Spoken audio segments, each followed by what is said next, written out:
Assalamualaikum warahmatullahi wabarakatuh. Saya Nurilia Wahyuni dengan nomor 20 10 20 5007 dari Tadris Matematika.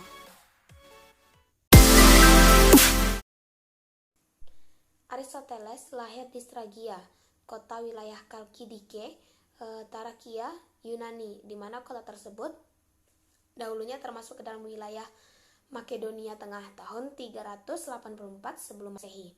Kemudian ayahanda beliau merupakan seorang tabib pribadi seorang raja, di mana raja tersebut bernama Amintas dari Makedonia. Ketika beliau beranjak ke usia 17 tahun, Aristoteles menjadi murid dari Plato. Kemudian meningkat menjadi seorang guru di Akademi Plato di Athena selama 20 tahun. Kemudian Aristoteles ini meninggalkan akademi tersebut setelah Plato meninggal dan menjadi guru bagi Alexander dari Makedonia. Kemudian saat Alexander berkuasa pada tahun 336 sebelum Masehi, ia kembali ke Athena. Dengan dukungan dan bantuan dari Alexander, beliau kemudian mendirikan akademinya sendiri, di mana akademi tersebut diberi dengan nama Lyceum, yang dipimpinnya selama 323 sebelum Masehi.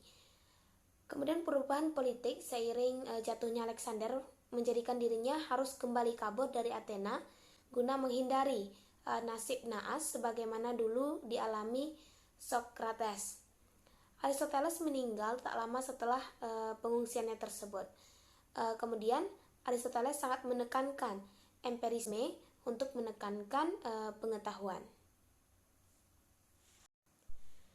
Pada tahun 342 sebelum Masehi, Aristoteles pulang kembali ke Makedonia menjadi seorang guru anak raja umur 13 tahun yang kemudian dalam sejarah terkenal dengan Alexander yang Agung. Kemudian Aristoteles mendidik si Alexander muda dalam beberapa tahun.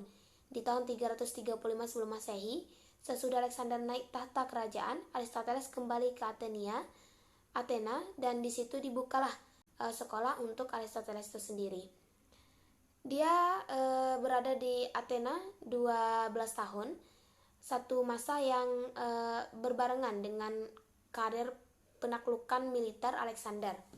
Kemudian Alexander tidak meminta nasihat kepada bekas gurunya, tetapi dia berbaik hati menyediakan dana buat Aristoteles untuk melakukan penyelidikan. Kemudian hal tersebut merupakan contoh pertama dalam sejarah di mana seorang ilmuwan menerima jumlah dana besar dari pemerintah untuk maksud-maksud penyelidikan dan sekaligus merupakan yang terakhir dalam abad-abad berikutnya. Kemudian pada tahun 335 sebelum Masehi, Aristoteles itu kembali ke Athena. Kemudian beliau membuka sekolah beliau sendiri, di mana sekolah tersebut beliau namakan dengan Lyceum. Kemudian dalam mendirikan sekolah tersebut, Aristoteles ini mendapatkan bantuan dana yang cukup sangat besar dari pemerintahan Alexander untuk melakukan studi dan penelitian. Jadi Alexander ini merupakan siswa beliau yang beliau ajarkan yang berumur 13 tahun tersebut. Kemudian pemerintahan Alexander ini membantu Aristoteles dalam sumbangan dana yang cukup besar untuk melakukan studi dan penelitian.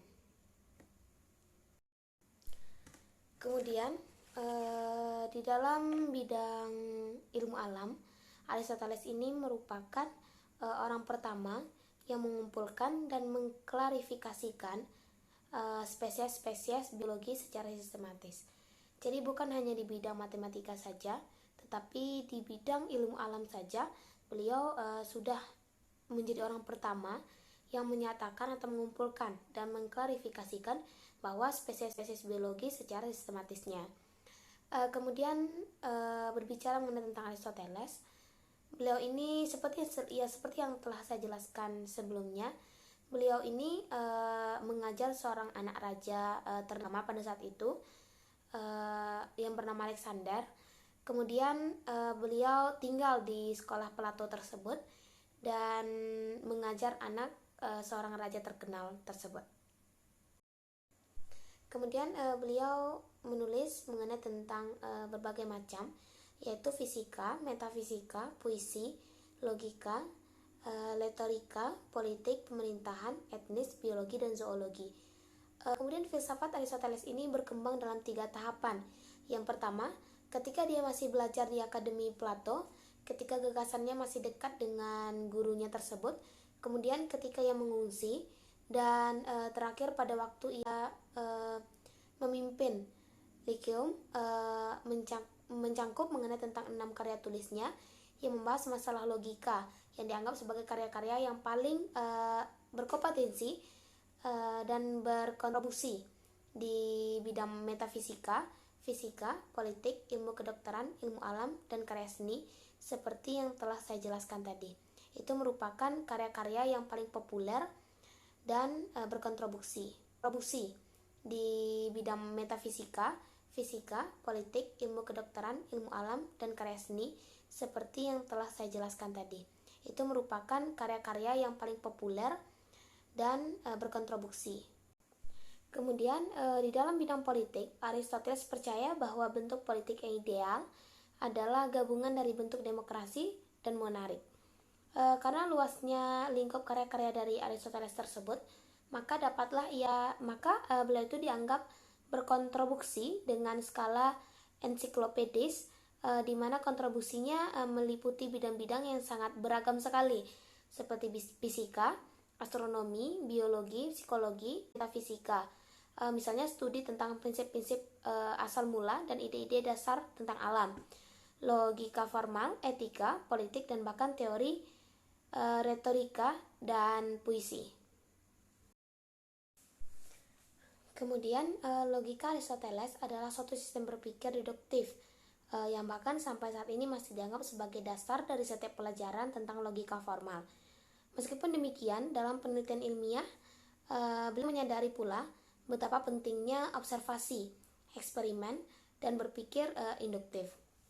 Hal lain dalam kerangka berpikir yang menjadi sumbangan penting Aristoteles adalah silogisme yang dapat digunakan dalam menarik kesimpulan mengenai tentang kesimpulan yang baru yang tepat dari kedua kebenaran yang telah ada. Kemudian istilah-istilah ciptaan dari Aristoteles yang masih kita pakai hingga saat ini, yaitu informasi, relasi, energi, kuantitas, kualitas, individu, substansi, materi, esensi. Julukan yang melekat pada diri Aristoteles itu diantaranya beliau adalah ahli filsafat terbesar di dunia sepanjang zaman, kemudian Bapak Peradaban Barat, Bapak Ensiklopedi, Bapak Ilmu Pengetahuan, atau guru para ilmuwan. Kemudian karya dari Aristoteles berjumlah sangat banyak, di mana 47 karyanya masih tetap bertahan.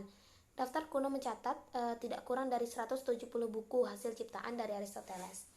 Bukan sekedar banyaknya jumlah judul buku saja yang mengagumkan, namun juga luas daya jangkauan peradaban yang sangat luas yang membuatnya menjadi seorang filsuf hebat.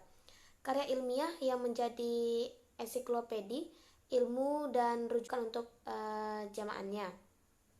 Aristoteles banyak sekali menulis tentang astronomi, zoologi, embriologi, geografi, geologi, fisika, anatomi, fisiologi.